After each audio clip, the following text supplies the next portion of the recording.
Mufti approaches Axis chancelleries to speed death of Jews. In virtually identical letters, the Mufti, in the summer of 1944, approached Germany, Romania, Bulgaria, and Hungary to speed the extermination of the Jews. Federal Foreign Office, Berlin, April 28, 1942.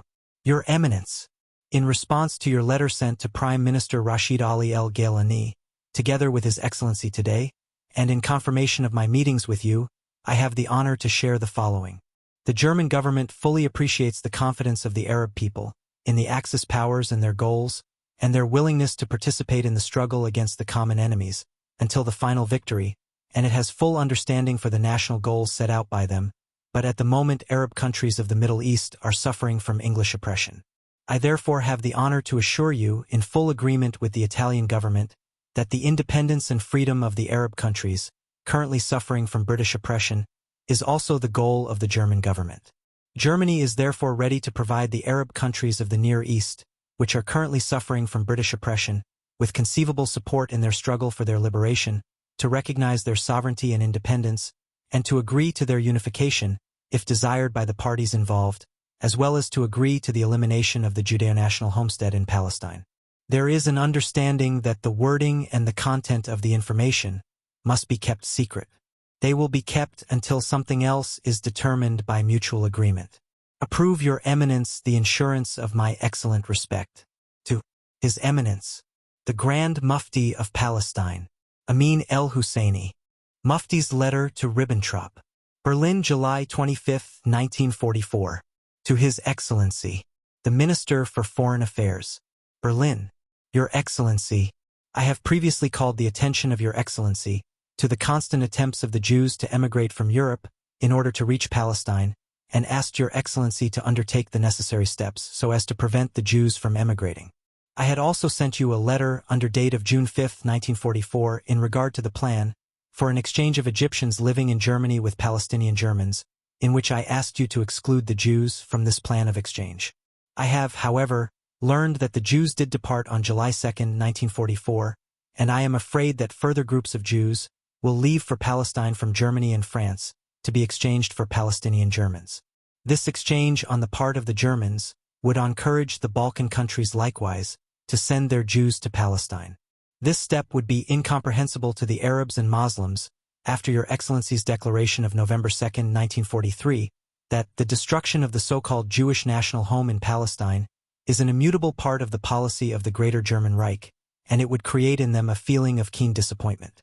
It is for this reason that I ask Your Excellency to do all that is necessary to prohibit the emigration of Jews to Palestine, and in this way Your Excellency would give a new practical example of the policy of the naturally allied and friendly Germany towards the Arab nation.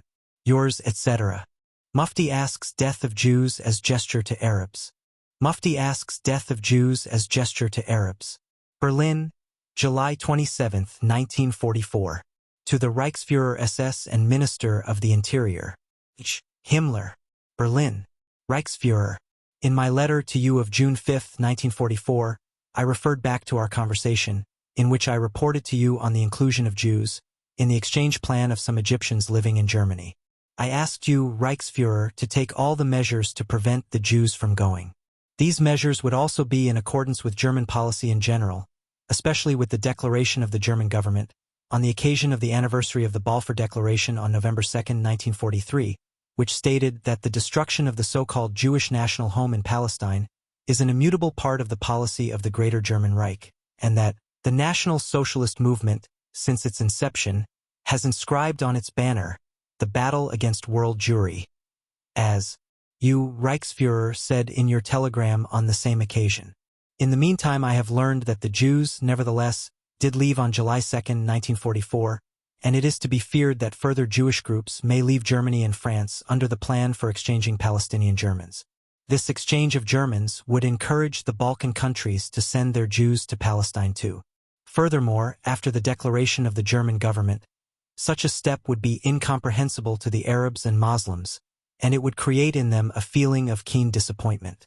It is for this reason that I ask you, Reichsführer, to do everything necessary to prevent the Jews from emigrating to Palestine, and in this way you would give a new practical example of the policy of the naturally allied and friendly Germany towards the Arab nation. Yours, etc. Mufti asks Hungary to send Jews to Poland. As a sequel to this request, 400,000 Jews were subsequently killed. Rome. June 28, 1943.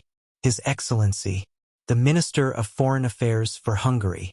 Your Excellency, you no doubt know of the struggle between the Arabs and Jews of Palestine, what it has been and what it is, a long and bloody fight, brought about by the desire of the Jews to create a national home, a Jewish state in the Near East, with the help and protection of England and the United States. In fact, behind it lies the hope which the Jews have never relinquished, namely, the domination of the whole world through this important, strategic center, Palestine.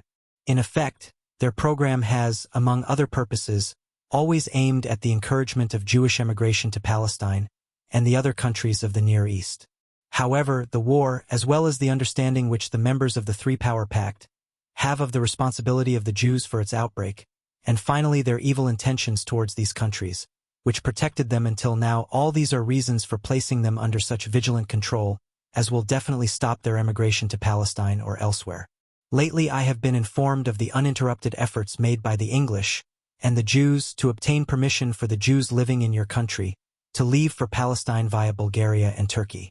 I have also learned that these negotiations were successful, since some of the Jews of Hungary have had the satisfaction of emigrating to Palestine via Bulgaria and Turkey, and that a group of these Jews arrived in Palestine towards the end of last March. The Jewish Agency, which supervises the execution of the Jewish program, has published a bulletin which contains important information on the current negotiations between the English government and the governments of other interested states to send the Jews of Balkan countries to Palestine. The Jewish Agency quotes, among other things, its receipt of a sufficient number of immigration certificates for 900 Jewish children to be transported from Hungary, accompanied by 100 adults, to authorize these Jews to leave your country under the above circumstances, and in this way would by no means solve the Jewish problem, and would certainly not protect your country against their evil influence, far from it. For this escape would make it possible for them to communicate and combine freely with their racial brethren in enemy countries, in order to strengthen their position, and to exert a more dangerous influence on the outcome of the war, especially since, as a consequence of their long stay in your country, they are necessarily in a position to know many of your secrets and also about your war effort. All this comes on top of the terrible damage done to the friendly Arab nation, which has taken its place at your side in this war, and which cherishes for your country the most sincere feelings and the very best wishes. This is the reason why I ask your Excellency to permit me to draw your attention to the necessity of preventing the Jews from leaving your country for Palestine, and if there are reasons which make their removal necessary, it would be indispensable and infinitely preferable to send them to other countries, where they would find themselves under active control, for example, in Poland, in order thereby to protect oneself from their menace and avoid the consequent damage. Yours, etc. Hungary promises to end Jewish problem. Berlin, July 25, 1944. MKIR Covet. Der KGL Ungesandt. 360b, 1944. Your Eminence, I have been instructed to inform Your Eminence that the Royal Minister for Foreign Affairs of Hungary has received with thanks your highly esteemed communication concerning the measures to be taken to prevent the emigration of Jews to Palestine. The Minister will give the utmost consideration to your proposals. With the expression of my highest respect. Royal Envoy of Hungary, His Eminence. Rome on June 28, 1943. To His Excellency, the Minister of Foreign Affairs of Hungary. Excellency, you probably know what the struggle between Arabs and Jews in Palestine was and still is, a bloody and long struggle, the reason for which is the desire of the latter to create a national home for themselves, a Jewish state in the Near East, with the help and support of England and the United States of America. This really reveals the hope that the Jews have always had to know, the domination of the whole world, by this important strategic center that is Palestine. Indeed, their program, among other main goals, has always aimed at encouraging the emigration of Jews to Palestine and to other countries of the Near East. Apart from the war, the certainty that the powers of the Tripartite Pact had of the role played by the Jews in its outbreak, and finally their bad ulterior motives towards the countries that sheltered them, so far are all reasons that justify their placement under vigilant surveillance, with which their emigration to Palestine or other is firmly stopped. I have recently been informed of the continuous efforts made by the English and the Jews to obtain permission for the Jews residing in your country to leave it for Palestine through Bulgaria and Turkey. I also know that these steps were successful since some of the Jews of Hungary were thus satisfied to leave your country for Palestine through Bulgaria and Turkey, and that a convoy of these Jews arrived towards the end of last March in said country. The Jewish agency which supervises the execution of the Jewish program published a bulletin containing important information on the ongoing talks between the English government and the governments of the interested states in order to transport the Jews from the Balkan countries to Palestine. It cites, among other things, the obtaining by it of a sufficient number of immigration certificates for 900 Jewish children to be transported from Hungary accompanied by 100 adults, allowing these Jews to leave your country under the current circumstances, and in this way will in no way solve the Jewish problem, nor will it protect your country from their evils.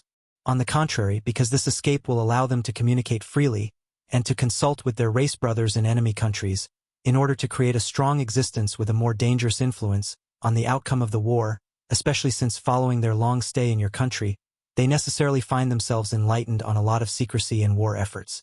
This is in addition to the immense harm caused to the friendly Arab nation that took its place by your side in this war, and which nourishes the most sincere feelings and the best wishes towards your country. That is why I beg your Excellency to kindly allow me to draw your high attention to the need to prevent these Jews from leaving your country for Palestine. And, if there are reasons here that make their removal necessary, it would be essential and infinitely preferable for them to leave the country for other countries, where they would be under active surveillance, such as Poland, for example, in order to guard against their dangers and avoid damage. Please believe, Excellency, in my very high considerations. The Mufti and High Nazis. The Mufti, being received by high German officials. An informal photograph of the Mufti and SS leader, Heinrich Himmler. The Mufti with the Nazi High Command. The Mufti and a member of the German High Command in Germany. The Mufti and his Berlin staff. The Mufti and a German Oriental expert. Rosenberg asks Himmler to associate himself with the Mufti in an anti-Jewish Congress. Rosenberg asks Himmler to associate himself with the Mufti in an anti-Jewish Congress. Translation of original document. Berlin, W55. Margaretenstrasse 17.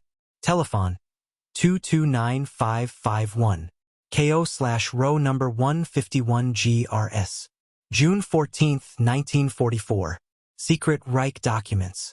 To the Reichsfuhrer. Heinrich Himmler. Berlin. Highly esteemed Comrade Himmler. The Führer has asked me, as you are surely already informed, to prepare for the holding of an international anti-Jewish Congress. This undertaking will be held under the name Historical Scientific Congress and should take place sometime during the summer of this year.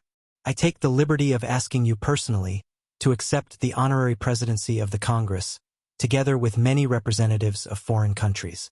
Participants in the honorary presidium will include many representatives of foreign countries, and outside of myself such representatives of the German state as party members von Ribbentrop, Dr. Goebbels, and Hans Frank. Heil Hitler. Signed, Rosenberg. Secret Reich Documents. Program of the International Congress on Jewry in the World Politics of Our Time, in Krakow, July 1944. First day. Morning. 10:15. Welcome to the Congress by the Governor-General Dr. Frank. Second day. Morning. 9:15. Lecture by Judge Professor Dr. Grimm. The Jew and the Political Murder. 11 o'clock. Opening of the exhibition. Jewry in the World Politics of Our Time. In the Touch Hall. Third day. Morning. 10 o'clock. Lecture by former Secretary of State Professor Preziosi. The Role of the Jews in the Freemason Movement of Italy. Afternoon. 15. Lecture by the Grossmufti Amin el-Husseini, Jerusalem. Palestine, a World Center for Jewish Domination Plans. 16. Address by the Minister of the Interior von Jaris. Hitler and the Mufti. The Mufti received by Adolf Hitler, November 21, 1941.